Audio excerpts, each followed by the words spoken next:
श्री स्वामी समर्थ सगळ्या स्वामी भक्तांना. तर चला पाहूया स्वामी महाराजांचा काय संकेत किंवा काय संदेश तुमच्या जीवनासाठी तुम्हाला येत आहे. इथे हालातों की वजह से बुरे मत बनो, तुम प्यारे सच्चे इंसान हो वैसे ही रहो, यही तुम्हें सबसे स्पेशल बनाता है. तुम्हाला माहिती आहे तुमच्यात काय खास आहे. तुमच्यात हेच खास आहे की तुम्ही खूप चांगले व्यक्ती आहात. तुमचं मन स्वच्छ आहे, तुमचे वर्तन शुद्ध आहे आणि तुम्ही दुसऱ्यांबाबतीत चुकीचा विचार करत नाही. तुम्ही तो दुसऱ्यांची मदत करता आणि चांगलेच राहता. पण कधी-कधी काय होतं की काही प्रसंग असे जीवनात येतात की तिथे काही लोकांमुळे किंवा म्हणा तुमच्या मनाच्या तणावामुळे तुम्ही चुकीचे वागता किंवा चुकीचे बोलता किंवा चुकीच्या प्रकारे व्यक्त होता.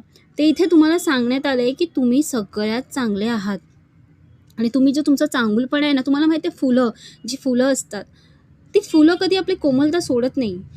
जी फुलं कुठेही जातात ती सुगंधसुद्धा पसरवतात आणि आपली कोमलतासुद्धा सोडत नाही. भलेही त्यांना काट्यांमध्ये का ना टाका, ते आपली कोमलता कधीच सोडत नाही.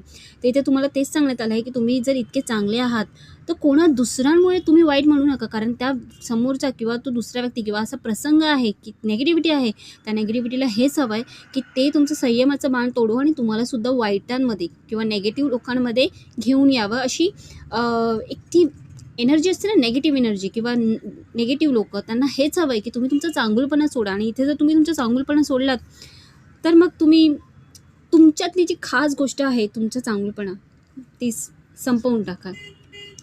ॲटिट्यूड कम करे ये अच्छा नहीं है, आप जैसे कई है घमंड ना आने दे.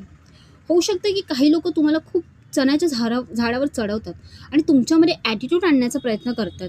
गोष्टींना समजा इथे सुद्धा आलं आहे, हालातों की वजह से बुरा मत बनो. म्हणजे काही लोकं आहेत जे तुम्हाला चण्याच्या झाडावर चढवतात आणि तुमच्यामध्ये आहे ना, हळू एक चुकीचं विष घोळतात की तुम्हाला चांगल्या वाट्यावरून वाईट वाटेवर घेऊन जाण्याचा एक सॉफ्ट किंवा एक म्हणतात ना, खूप जास्त मऊ असा प्रयत्न चाललेला आहे. पण अशा लोकांना तुम्हाला समजायला हवं आणि तुमच्यात जर ॲटिट्यूड असला, तर ही ॲटिट्यूड काढा. आणि जर तुम्ही असा विचार करत असाल की माझ्यासारखं कोणीच नाही, मीच चांगली आहे आणि जसं तुमच्यासाठी आता संदेश आला की तुम्ही चांगले आहात, तर या गोष्टी जर तुम्ही ॲटिट्यूड धरलात किंवा तुम्ही घमंड धरलात किंवा तुम्ही अभिमान धरलात की मी खूप चांगले आहे किंवा मी खूप चांगली आहे आणि माझ्यासारखे कोणीच नाही आहे, माझंच मन चांगलं आहे आणि मीच सगळं चांगलं करते, तर असं पण नाही आहे. तुमच्यासारखे अन्य लोकंसुद्धा आहेत. तुम्ही एकटे स्वामी भक्त नाही आहात किंवा तुम्ही एकटे देवाला खूप जास्त मानणारे नाही आहात. खूप असे आहेत ज्यांची मन खूप चांगली आहेत. खूप अशी लोकं आहेत ज्यांचा देवावर विश्वास आहे आणि ते मनाने खूप चांगले आहेत. तर कधीही या गोष्टी बाबतीत तुम्ही काहीही अभिमान बाळगू नका. ओव्हर थिंकिंग ना करे, ज़्यादा ना सोचे, जो हो रहा है सही हो रहा है, भला है. आणि जास्त विचार करू नका. तुम्हाला जे कळवण्यात किंवा सांगण्यात येत आहे